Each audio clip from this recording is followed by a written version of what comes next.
Good evening again, and welcome to our second session of the Colloquium Series.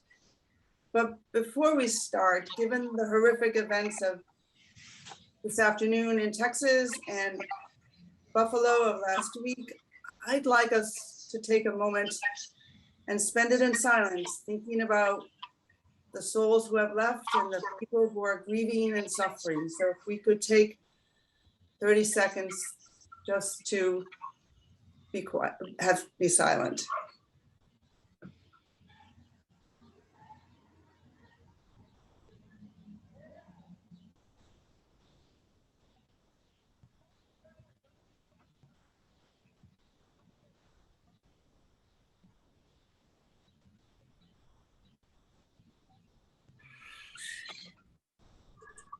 Thank you for that. And again, welcome to our session this evening. Our session really is about reclaiming futures. That is the reclaiming of a future that was denied in the past to oppressed and marginalized humans. In session one, we heard about the reclamation of culture and traditions for Indigenous peoples in the Abenaki and the Choctaw communities. Tonight, we will listen to 4 amazing Black artists who embody through their work the reclamation of their humanity from sustained practices of dehumanization and the heartless, casual infliction of physical and emotional violence. Theirs is a narrative work that tells a story of violence, past and present, work that illustrates the lived and live experience of Black human beings, and work that needs to be shared and reshared through different mediums so that the stories are absorbed well enough to begin to make space for the reclamation process. So I invite you to listen carefully and to look closely at the images these artists will share with us. And there are many to thank for tonight's conversation. First and foremost, our amazing panelists, who you'll come to know in a short bit. Our opener and concluder, Hampton, who has graciously agreed to introduce our panelists. The TSA membership and outreach and programming committee on their thoughtful and intentional design of these sessions.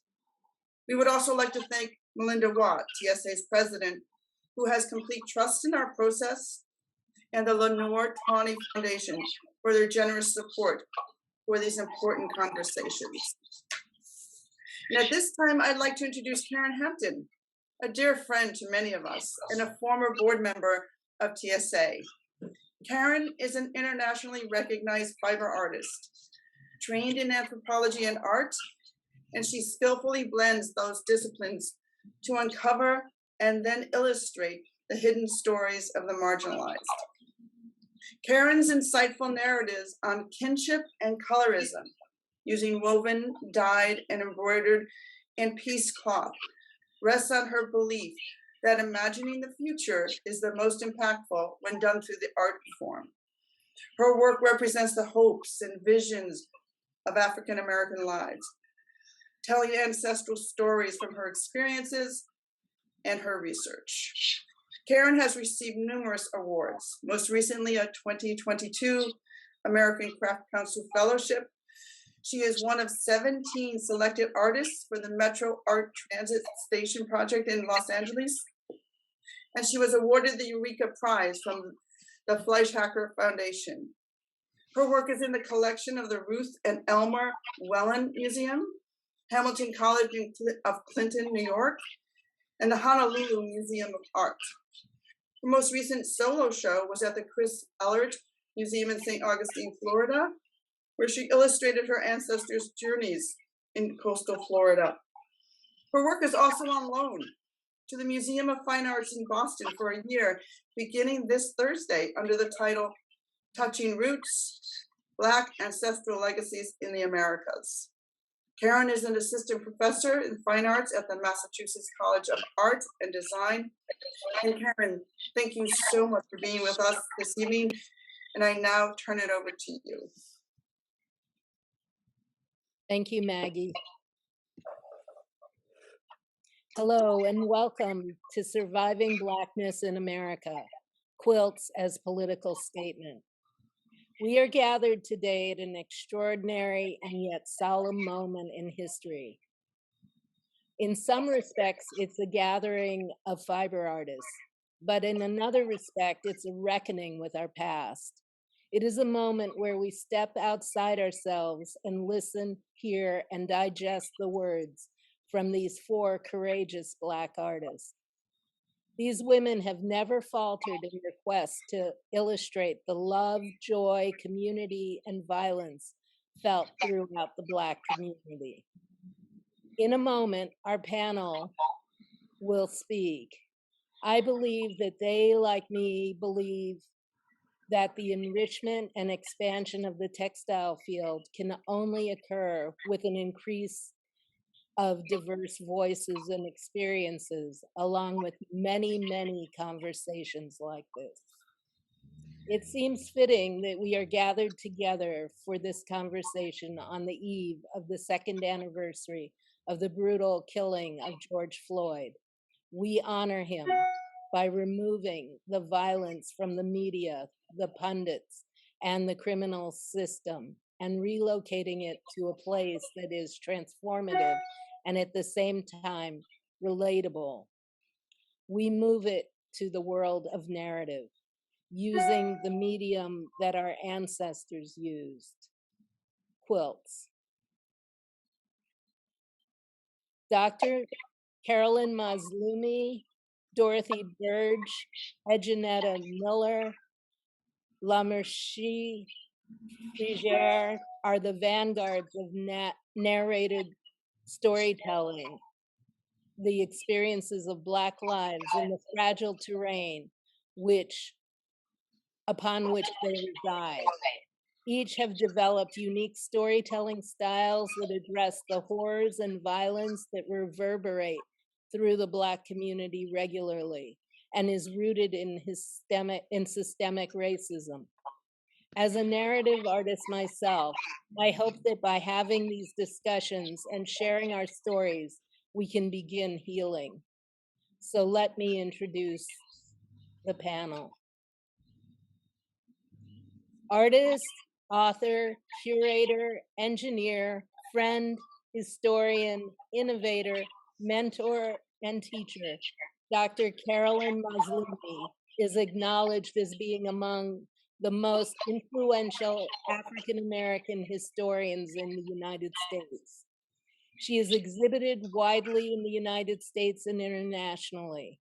Her artwork can be found in numerous important museums and corporate collections, such as the Wadsworth Museum, the Smithsonian American Art Museum, the Fine Arts Museum of Boston, the American Museum of Art and Design, and Cincinnati Art Museum. In 1985, she founded the Women of Color Quilters Network, which has been a major force in fostering the fiber arts work of African American people.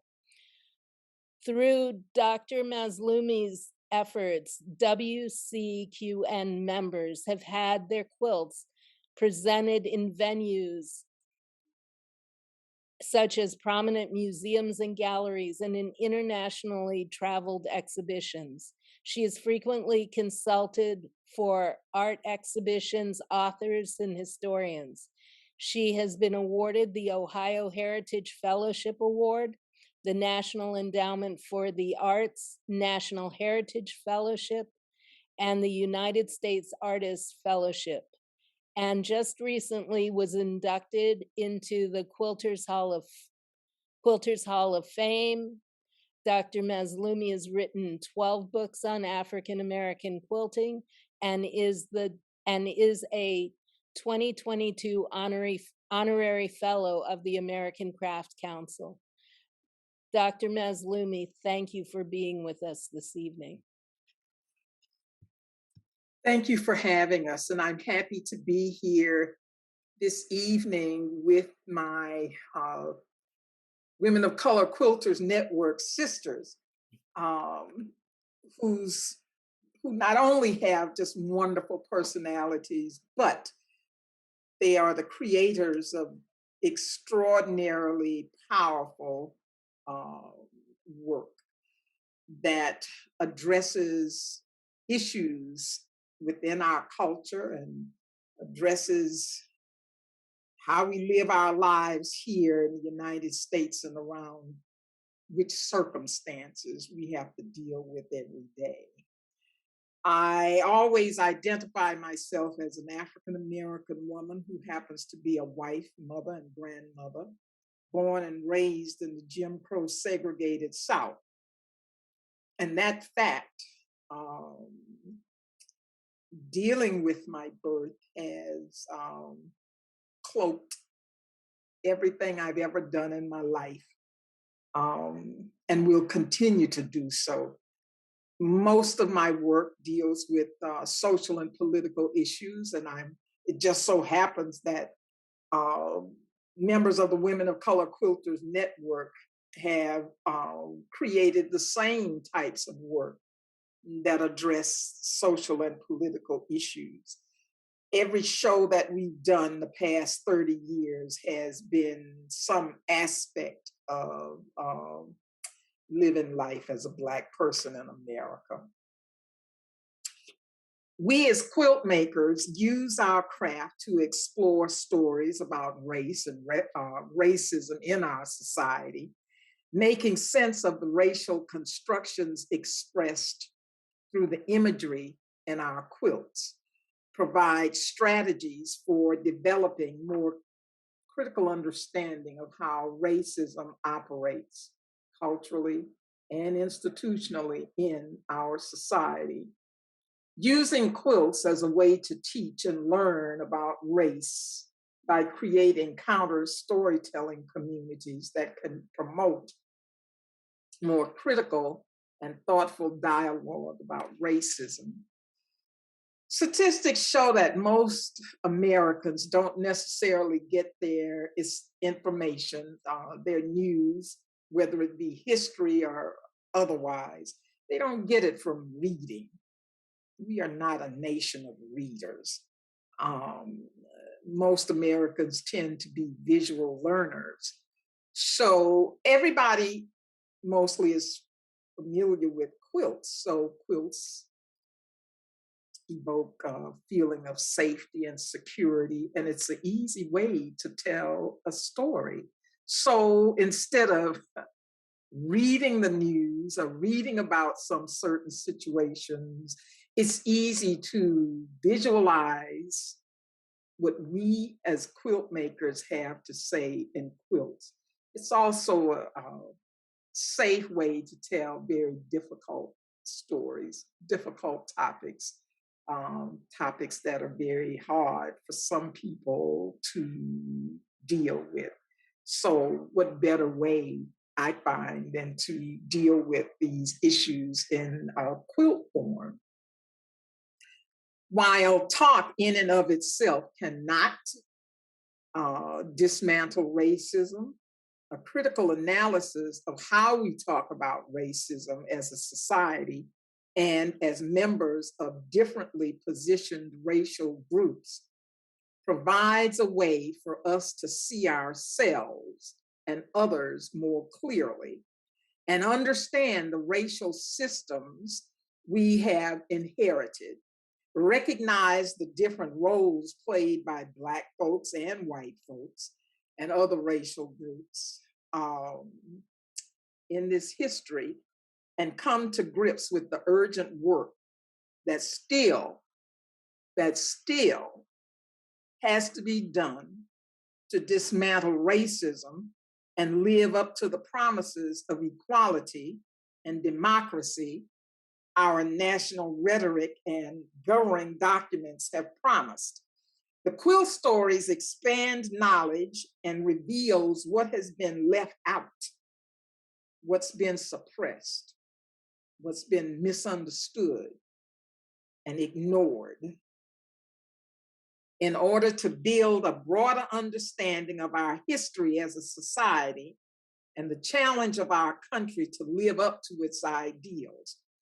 The essence of such truth is not reductive, but expansive, seeking to understand the experiences of those at the bottom and the margins of society in order to create a more inclusive and honest knowledge of our social condition is absolutely necessary.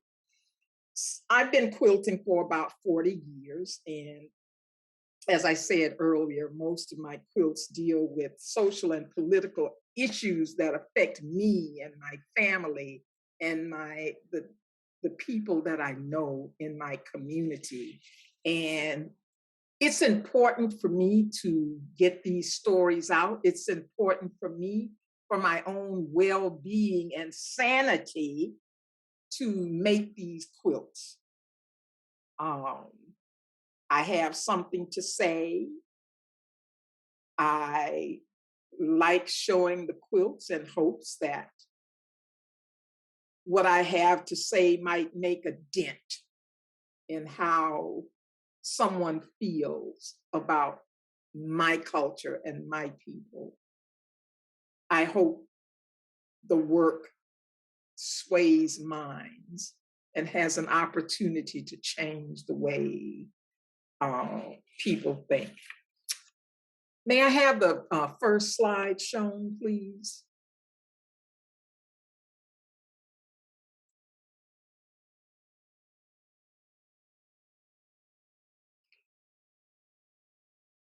Second slide, I'm sorry. Thank you. This is one of my early quilts, and as I said, you know, things that affect me and in my life, I have to make a quilt about. And as a young person growing up in Louisiana, I vividly remember watching the news report on television about 600 peaceful, unarmed demonstrators in Selma, Alabama, being violently attacked. This was on the news, national news. And the state troopers and local police used tear gas, whips, and clubs to drive these marchers back.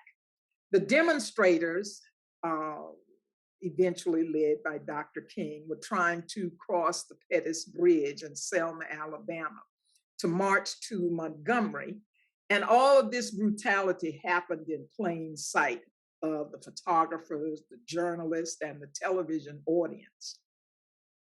The marchers were demonstrating for African American voting rights and also to commemorate the death of Jimmy Lee Jackson, a civil rights worker who was shot 3 weeks earlier by a state trooper while trying to protect his mother at a civil rights demonstration.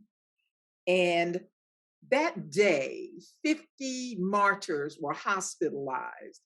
That day, March 7th, 1965, became known as Bloody Sunday. Civil rights leaders sought and received court protection for a full-scale march from Selma to the state capitol in Montgomery. And this was really the first time that huge American audiences got to see really the violence that was being endured by the civil rights workers. And they started out with 600 people, and by the time the march ended in Montgomery, they had thousands of people, 3,500 people that started out, and it ended up with 2,500 that were in Montgomery. Me, as a young person, I vividly remember watching the television screen and seeing this one man on the ground, and he was getting hit in the head with a billy club by the state trooper, and also the dogs were biting at his body. And at the time, I didn't know who who he was. It was only until I was an adult that I found out that that was John Lewis. Anyway, when I made this quilt, I said, if I ever met John Lewis, which at that time was just a dream, I'd give him this quilt. And um, I, I won the National Heritage Award in '94, and I called his office and asked if I could see him when I came to Washington to accept that award. And someone contacted me a couple of weeks afterwards and said, Mr. Lewis will receive me. And he did. And I gave him this quilt. And it was really one of the highlights of anything that has ever happened in my life, to meet this man, because I think often about these civil rights workers and what they endured, and think, how many people, how many of us are willing to put our lives on the line for freedom? These people were endangered every time they marched. Even when they weren't marching, they'd go down south, and wherever they were, in churches or hotels, their lives were in danger. So we owe them a debt of gratitude. May I have the next slide? This quilt, and it's in keeping with the same theme, is by Sharon Carrie Harlan, an artist in Florida. And she made this quilt in 2019. And she made this quilt with that civil rights march in mind, and with Congressman Lewis in mind, because his life was devoted to trying to secure the vote for African Americans. When Sherry Carrie Harlan made this quilt, she had in mind the thought that people should get out in 2020 and vote. And this quilt is about voting, and her hope to make a difference with this quilt. And in her statement about the quilts, she said that, quote, "These leaders know the choices made at the polls affect you and your family members and your community. Your vote counts." And she's talking to us as African Americans. Your vote counts. Every vote counts and makes a difference. In 2020 and beyond, exercise your American right to vote. Don't let the turmoil and anguish of your ancestors go unacknowledged. Please vote. We have, we'll hear next from Dorothy Burge, who's devoted most of her life as a civil rights activist in Chicago. And I've been so fortunate to be able to show Dorothy's work for the past several years. And indeed, she's an extraordinary artist with a lot to say, and has led extraordinary efforts in her community of Chicago for various social and political issues involving her community. So Dorothy, would you please tell us about your work and a little bit about how you got involved in making quilts as social statement? Well, I have been involved in a number of different civil rights movements very early on. In college, I was part of a movement to free Nelson Mandela.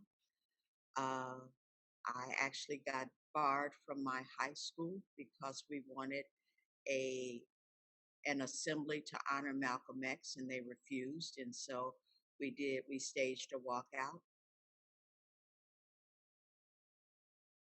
Okay, so you've been a rebel for a long time, Dorothy. If you could show us some of your work. And so in Chicago, we have a police commander by the name of John Burge, not related to me, who tortured over 141 African American men and women. And so I got involved in that movement, and I started using my quilts to actually create awareness about what was happening in the African American community in Chicago around the issue of police torture, around the issue of gun violence. And so a number of issues that were really, really important that were impacting me in the city of Chicago. Excuse me, can you go to the next slide, please? Thank you, thank you. So Dorothy, this is from your series that we showed in, well, I showed it in a show that I curated in Minneapolis. And it was part of 7 exhibitions that opened in Minneapolis to commemorate not only the death of George Floyd, but it was a visual response to racism as a whole. And the title of the overall exhibition was We Are the Story. And Dorothy had a solo show that was a component of We Are the Story. And she's going to share with us some of the quilts that were in that exhibition. And I want to know, Dorothy, what inspired you to make these quilts? I Can't Breathe. well, I was inspired by George Floyd's death, the fact that you have a 46-year-old African American man who got the police called on him because they suspected that he had used a counterfeit $20 bill. And that led to his death. So in May of 2020, a police officer came and knelt on his back and his neck for over 9 minutes. And his last words were, "I can't breathe." He also called for his mother. And so I was part of those protests to bring justice for George Floyd and to have someone be accountable for the murder of George Floyd. And so not only was I protesting, but the young people in my family were protesting. And as you can see by the great niece in the quilt, she's wearing a mask. That's because we're in the middle of COVID, but we're still protesting. We're still fighting for our rights as human beings. And so this one is my great niece, and it's called I Can't Breathe. And we were explaining to her what had happened to George Floyd, and we were saying, do you want to come and protest with us? And so they were protesting outside of their home, and they were in their yard, and they had the sign, I Can't Breathe. And people would come by and they would honk the horn in support. And I took photos of them, and then I turned those photos into quilts. And so Outstanding.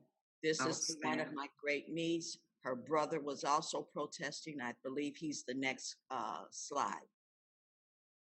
That's her older brother, both outside, both protesting. I like the technique, Dorothy, of your use of the entire body to make these quilts. I do believe you have a quilt dealing with the story of Eric Blackman. Yes, Eric Blackman, an incredible young man who was incarcerated when he was 19 years old for a crime he didn't commit. And so he served 16 years. And he's an incredible spoken word artist. And I asked him if it would be okay, and he said yes. He wrote a spoken word piece about what happened to him. And it says 15 years, 7 months, 4 weeks, 1 day, 16 hours and 33 minutes to be exact. 724 dreadful days, 137,416 and a half hours, 8,244,993 miserable minutes.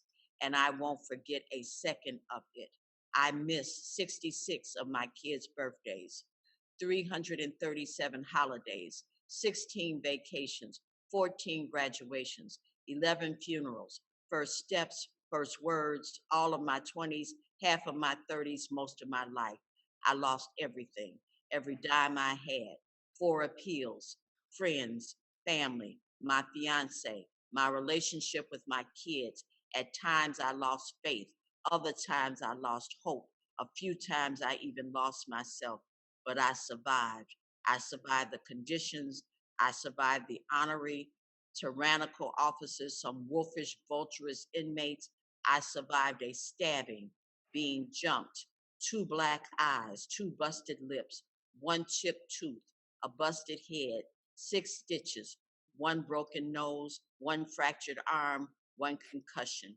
The suffering, the pain, the loss, but I overcame, I endured by never hearing, never seeing, never speaking, never caring, never feeling, never loving, never resting, never giving up. For 15 years, 7 months, 4 weeks, 1 day, 16 hours, and 33 minutes to be exact. All for a crime I did not commit, and I can't forget a second of it, but who's counting? And so when I met this young man, he was speaking at the University of Chicago, and I was so moved by his story and who he is. He filed his own appeals. His family said, we don't have money to put on your books. This is all the money we have. He took the money that they gave him. He went to school, became a barber, used the money that he made cutting hair, went back to school, became a paralegal, filed his own appeals, got himself out, is now at Northwestern Law School, and is a Soros Fellow. Just a very inspirational person. Very much so, very much so. That's extraordinary, extraordinary.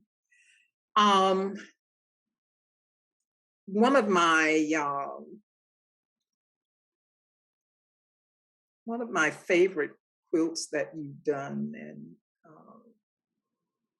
very meaningful because it's dealing with a young man also, has been the quilt 16 Shots and a Cover-Up. Could you tell us a little bit about that? And especially, I think it's important to know the symbolism that is reflected in these quilts with the bullet holes in the work, and how that came to be. If you could talk about that. So Laquan Mcdonald was a 17-year-old youth in Chicago who had some mental illness issues. And the police were called because they said that they thought he was behaving strangely as he was walking down one of the streets of Chicago, and that they were afraid that he was going to break into vehicles. When the police arrived, they noticed that he was very, very erratic. And so what they did was they called for a police officer to come with a taser because they did not have a taser. And that's what they were planning to do, was to tase him and to arrest him. Well, we had one police officer who came on the scene, and within 30 seconds of arriving on the scene, he shot Laquan Mcdonald 16 times and had to be stopped from reloading his pistol and continuing to shoot. And so when I heard about this, one of the things that people were really pushing for is we wanted to see the video. We knew there was video. The police were saying that it was a justifiable homicide. And so they said that he lunged at them with a knife. We knew that there was video. We asked to see the video. And after about a year of protest, the video was finally ordered to be released. And when it was released, it showed that Laquan was actually walking away from the police officer. When he arrived, the car barely stopped before he jumped out of the car and started shooting. And I made the quilt put Laquan so that you would know his name, 16, because he was shot 16 times within 2 minutes of the person arriving on the scene. And I actually pulled the autopsy report and I put the bullet holes in all of the places where he had been shot. And you can see that he was shot in the head, many times in the chest, also in the groin, and in the thigh. Thank you. Thank you. Okay, we have one more of your pieces, if you could speak about that briefly. Very briefly, just want you all to know that in Chicago, we have a serial killer who has been killing African American women and girls. And so this is an issue that is not being talked about, but it is an issue that is impacting all of us.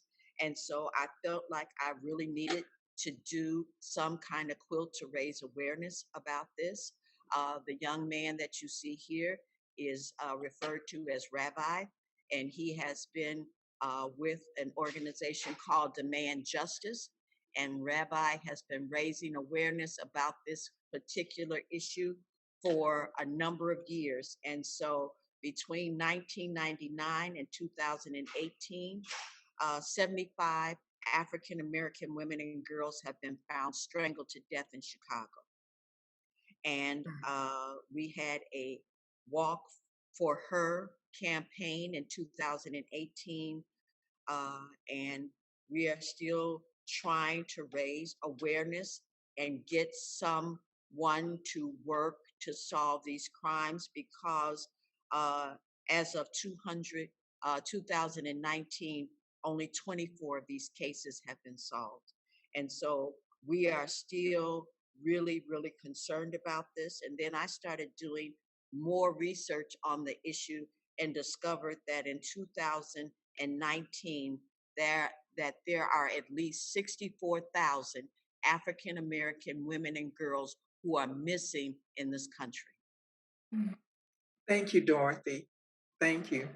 Powerful, powerful quilted statements. Next, we'll hear from Edjanetta Miller from Hartford. May I have the next slide, please? Ed has been creating improvisational quilts for over 40 years and making quilts with social and political statements that I know of for the past 25 years. And Ed, I want to know why, because I knew you as a weaver before, but why did you choose quilts to address your experiences with racism in America? What brought about that choice? You unmute yourself. I was a weaver for 25 years and really enjoyed being a weaver until I met this dynamic woman in Ohio, Dr. Carolyn Mazmumi, who had her glasses on the tip of her nose and said, "You have a wonderful sense of color. Have you ever thought about becoming a quilter?" And I said, no. But having Dr. Maz as my mentor, I just decided that quilts started taking over my life. I have dealt with so much injustice in my life, growing up in being born in Spartanburg, South Carolina, then moving to Salisbury, North Carolina, having lots of relatives in Greensboro, North Carolina. So I really traveled in the late 50s and 60s throughout the southern area. Now, when I decided to become a quilter, I wanted to be able to make a statement about how I felt about injustice in the United States. I use my quilts as a teaching tool. I go into schools throughout the United States showing my quilts because our history is really still not told in our schools like it should be. So I bring my quilts in, like this particular quilt is the sit-ins.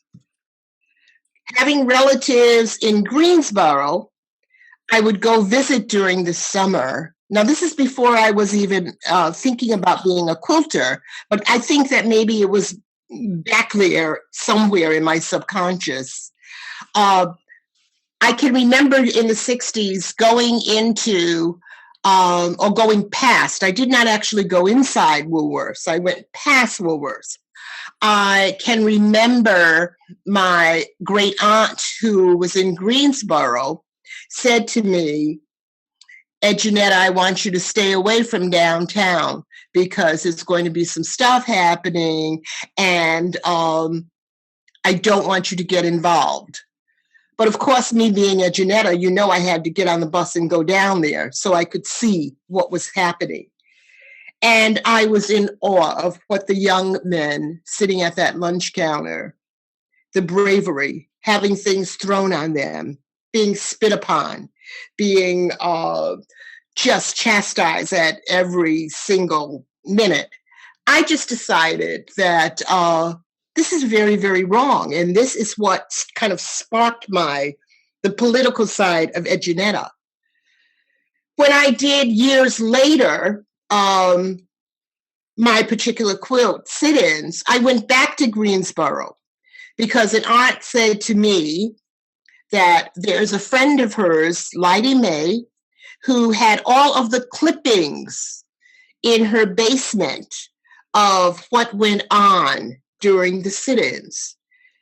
And I went to visit her and asked her if I could photograph all of these images. She would not allow me to take the newspaper because they were very precious to her. So I photographed as many newspaper clippings as I could and brought them back home and did a photo transfer quilt of all the things that had happened in Greensboro.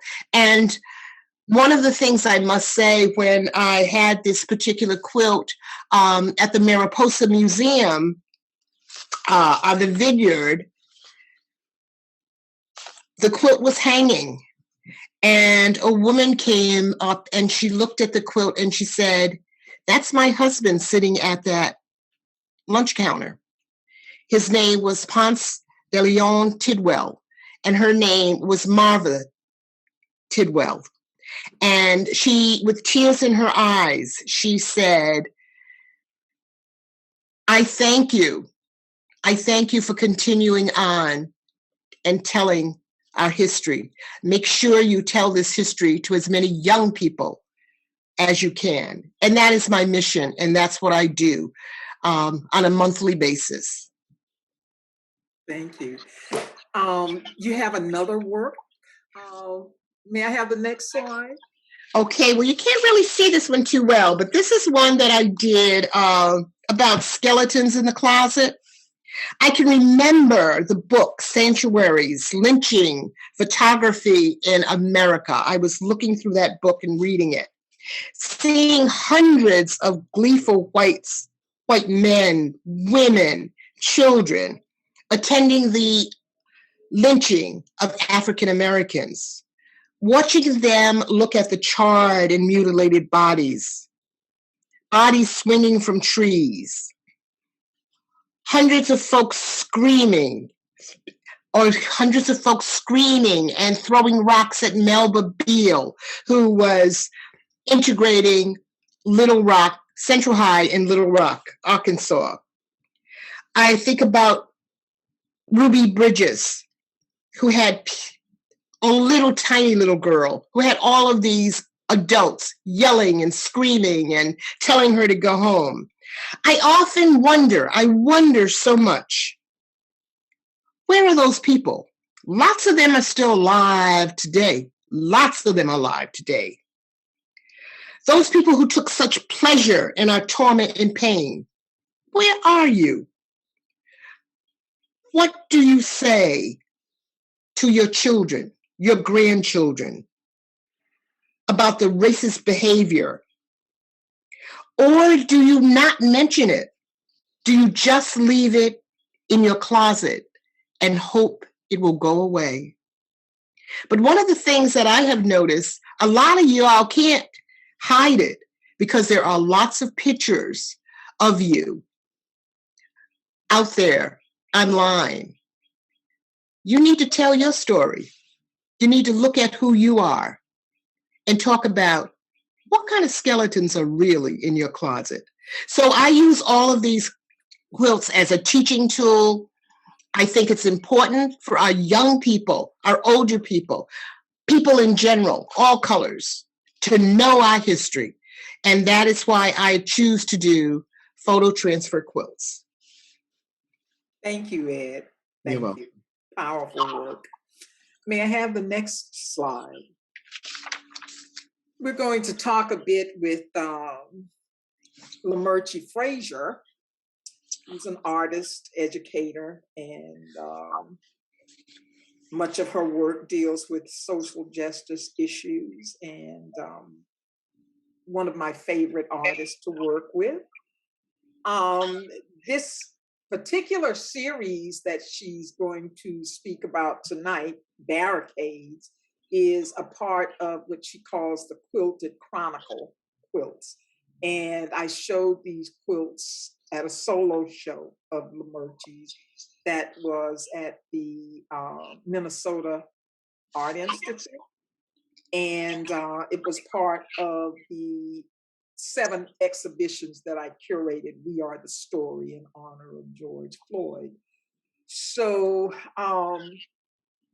Laquan, if you could tell us what's embodied in your Quilted Chronicle series, and what does the series allow you to accomplish as a visual activist and historian? Can you tell us about that a bit? Certainly, it would be my pleasure. Thank you for allowing me to participate in what is this powerful conversation, and being a part of the Women of Color Quilters, and a mission to tell our stories. I start there as a woman who was raised from the age of 12 to really activate, not just talk, but activate the presence of what we believe and feel. And the quilt as a legacy in my family of quilters has allowed me this opportunity to share what I believe to be the trajectory of the intersections of 500 or more years of Black and Indigenous people whose stories have not been really lifted in the narrative. And as you have said, that cloth and quilts are familiar, and they give us this opportunity to speak about those things that might not be spoken about or read about in otherwise. And so when I was looking at what we were experiencing in COVID and the double pandemic of a disease and racism, there were points where I realized that in the cauldron of racism, that Black people, as we live our lives, we live a protest. And so I looked at the spaces that we are barricaded out of and those spaces that we're barricaded into. And thinking about the protests as they happen almost every day during a particular period of the 2 years that we were inside. This became a moment to crystallize, to then embody with this cloth in a language that people can relate to, that are familiar with, can understand our situational crisis. And so barricades for me give this opportunity to speak about the theater of the tear gas, the theater of what was happening as these protests happened, and who was being kept in and who was being kept out.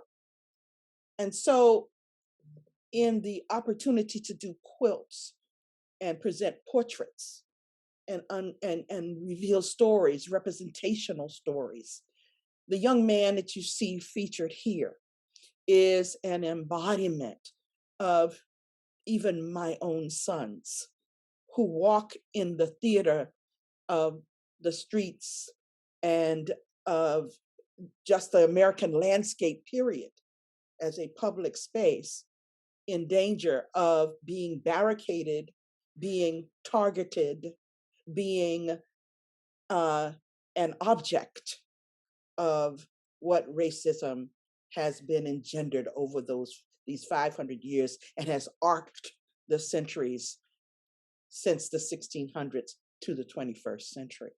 And in so doing, looking at the opportunity to take familiar elements like those caution tapes that are taken by those in authority and power and the police or property owners and section off an area. Those that in the language that you see here in English and in Spanish, caution and cuidado, give this warning that you're not to trespass, you're not to walk against this. This young man, I decided to put those tapes together, sew them together, and give a presence of him wearing this caution and this warning. And you as the viewer to take heed. You as the viewer to understand that this is my walk every day, every hour, that can be trespassed on. Or am I your trespasser would be a question. And so in creating this barricade series, I talked about the mathematics of racism as an equation. When we bring up the words equality, we're talking about an equation. And on one side of the equation is one thing, and on the other is their equal, is their balance. And one of the rappers of hip hop, who is not with us anymore, he met his demise, Malik B, had a phrase called living in the calculus. And I thought about, as I created these pieces of barricade, that there is a graphic presence, there is a mathematics that is complex with respect to the cauldron of racism that we walk in every day. And the material that you see on the background is one that is a type of material that lines lunch boxes and has to do with temperature. And so this quilt leads us to understand more about what the tensions produce in terms of heat. Heat. Very good. Very good. Are there other images in this series that we can see? Yes. Yes, there are. This one is called The Holler. And it speaks to this idea of being targeted across centuries. But that holler beginning on the continent of Africa, in a space that we occupied in an ancient world. And that space being informed by the knowledge of our ancestors that reaches across, as you see, that element of reaching across to the mother's head, across pyramids and the sun, and the amplified image of that transparency replicating itself over and over again as 10,000s and 10,000s and 10,000s of mothers have this responsibility to protect their sons. The water is a carrier of us across those waters. The water as a carrier of our presence here in the rivers that we worked and the rivers that we even cultivated rice in as people who were captured. And then at the bottom of the quilt, you see a manifested target of the bling, the gun, the outline of the chalk body that may have met its demise because of us not hearing the ancient ones, us not seeing them and understanding. So we've been barricaded, in a sense, from our mainland. We were barricaded from the wisdom of what we may have been able to benefit from. And so this series talks about us as targeted populations and the voices of our mothers calling out to save us, to reclaim us, to be redemptive. And it's a part of that reparative narrative or the reparative aesthetics that we are redefining ourselves with in terms of claiming this space of redemption and salvation. When we talk about this idea of this vocabulary, many of us are rendered to a space called marginalized. But in truth and in fact, we are the core of America. We are not on the margins. We are a part of the main of what has founded it and made it whole.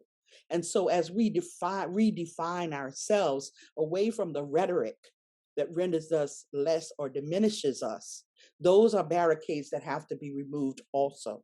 So in the language of the cloth, we are able to produce another type of language visually that gives power and force to, I believe, the vision that you had, Carolyn, in creating these avenues for us to tell our stories through the cloth and through the quilts. And if I may just read a very short piece, as I produce some of these quilts, I also talk about or speak in a poetic language. We who have arrived here embrace a conviction, praise for women and men who had triumphant eyes, who quit the quick of words, with which they might have hugged rage forever. Underground, we share a stitch, a binding tie. In this long shimmering present, we sow our heart's memory, tell stories under the spell of our own senses, thread by thread, line by line, quilting ourselves together. We weave silence, broken with zigzags, too sharp to refuse. These are our threaded traces. The Quilted Chronicles gives those moments of crystallized history in our agency and our voice. Beautiful, powerful. May I have the next image? Can you quickly tell us a little bit about this? Sure. Erica Huggins here is featured with a bag of groceries. This is a frozen memory of 1972 in a press conference with the announcement of Bobby Seale, who was a member of the Black Panther Party. She is a member of the Black Panther Party, as the mayoral candidacy race was being waged in Oakland, California. And the Panthers were in a campaign to protest the grocery stores in their neighborhoods by amassing 10,000 bags of free groceries for the neighborhood as a gesture of understanding self-help and the idea to claim the space of health for our children and our families. And so here, Erica Huggins is holding a bag of those groceries that are to be distributed that day in 1972. And I thought this was a powerful, forceful moment of a community mirroring what it wanted to do for itself, and a moment of the Black Panther Party that is always spoken about with guns and violence, instead being in the realm of self-help. And exactly. People forget that. They think about the violence of the party and not think about all the help that they gave in the communities that they serve and that they did. They were there. Yes, they were there. The free food programs and the children's education program. And Erica Huggins today is still a liberator and still a healer and still an educator. Great. Next slide, please. You could quickly just say yes, this is in tandem with the Quilts on Bloody Sunday and honoring Martin Luther King. The Target series continues here with the people who are across the bottom saying, you can kill one of us, you can't kill us all. We just will keep on coming. Keep on coming. Even today. Even today. Keep on coming. Yes. So this memorializes the Bloody Sunday with the Edmund Pettus Bridge and the sanitation workers strike. And you see in the image facing us, Fannie Lou Hamer, Stokely Carmichael, and the men signs of the sanitation workers, I am a man. Thank you, Lamerchi. Thank you. Thank you, each and every one of you, for such powerful works. May I have the next slide? There are two more slides, and in closing, Lamerchi referenced, Dorothy and Lamerchi referenced Black men in prison. And a few years ago, I curated an exhibition, Visioning Human Rights in the New Millennium, where the artist illustrated each one of the human rights in the Declaration of Human Rights. And Carolyn Crump illustrated Article 10 of the Human Rights document. And that article says, everyone is entitled to full equality to a fair and public hearing by an independent and impartial tribunal in the determination of the rights and obligations and of any criminal charge against them. And African Americans often fail to get a fair trial in court when accused of a crime in the American justice system. Dorothy Burge illustrated that to a great extent with the quilts that she made about a young man incarcerated for decades for a crime he didn't commit. And I just want to read Carolyn Crump's statement here. She says, early in American history, angry white mobs used violence as their own form of justice and carried out thousands of lynchings. And the presumption of innocent doctrine has been described as the foundation of fairness in the American justice system, a system designed to protect innocent citizens from wrongful convictions. Most white people automatically associate a Black with being guilty and a white face with being not guilty. And America's prisons are filled with African Americans who don't necessarily belong there. And many have been executed on the basis of false evidence. Although the right to a fair trial is accepted by many nations as a fundamental human right, and most countries are required to expect that, such is not always the case, especially for those seen as a minority. In an ideal world, a jury is the key element of due process protections, the voice of community values, and the guardian of the public trust.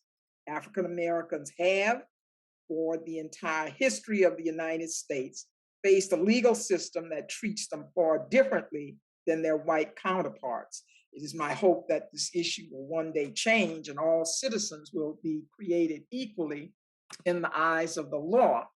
And this is the book that I wrote for that exhibition. With each of our exhibitions, I write a book to document the quilts that are in that exhibit. May I have the final slide, please? we end with this quilt by Carolyn Crump, and it's called Cracked Justice. And it just, it's an example of everything I wanted to say about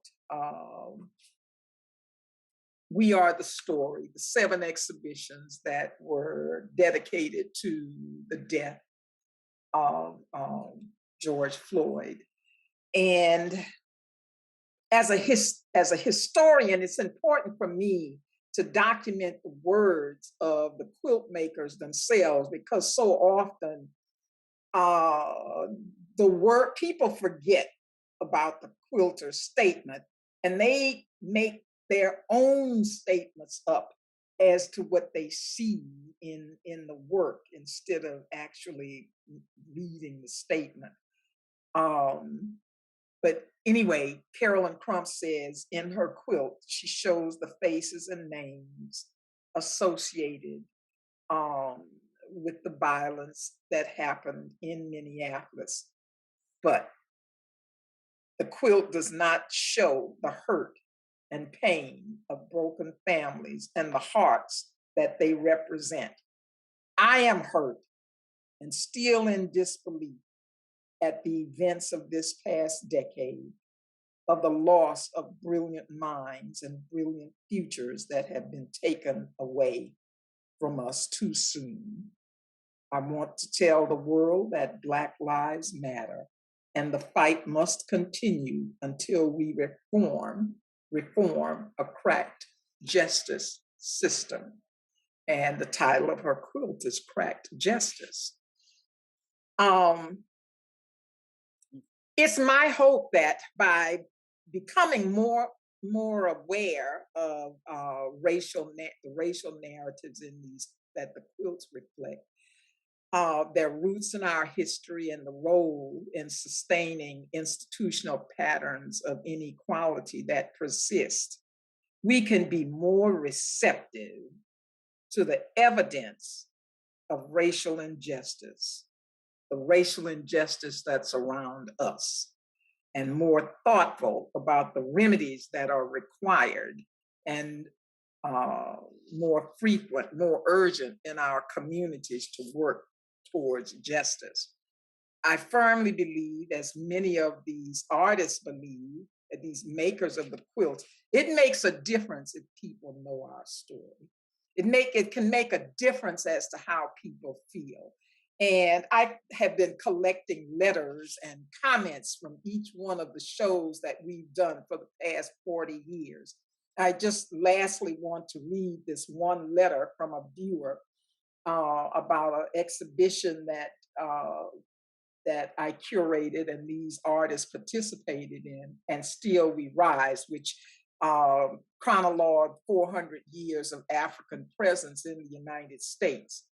And it was one of the most powerful shows we've ever done. The show traveled for 5 years around the country.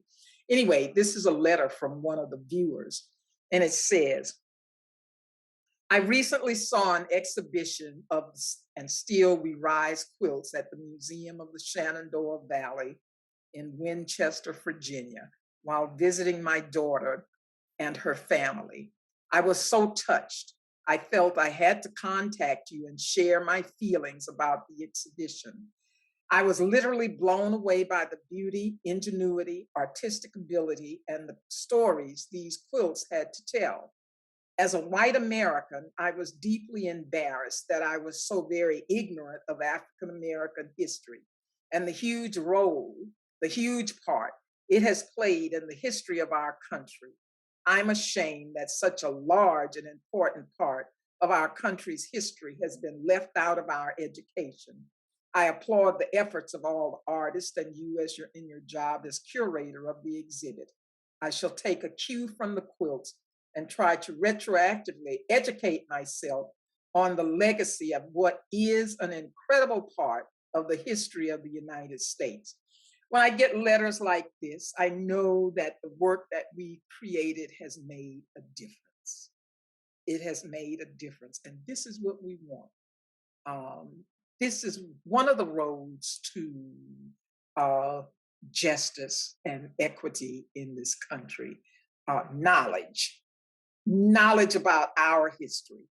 As an elder African American, I can tell you, I never in my young life studied African American history, but I can tell you everything about white folks' history because that's the way it was. I think if the roles were reversed and people knew more about the contributions of African Americans and who we are really, it would make a difference because we've been here and we've contributed and we are part of the fabric of this country.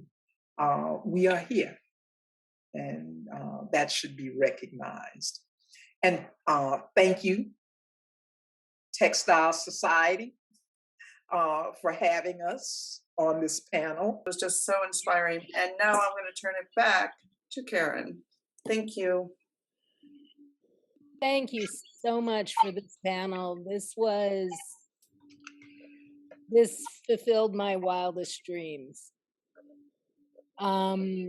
This was something that I had hoped for a long, long time, and I am so happy that this moment arrived. Thank you to our 4 panelists, Dr. Mazlumi, Dorothy, Edjanetta, and Lamarche. Thank you. Thank you to TSA. Good night. Thank you for having us. Thank you, everyone. Take care. Take care, everyone. Bye-bye. Bye-bye.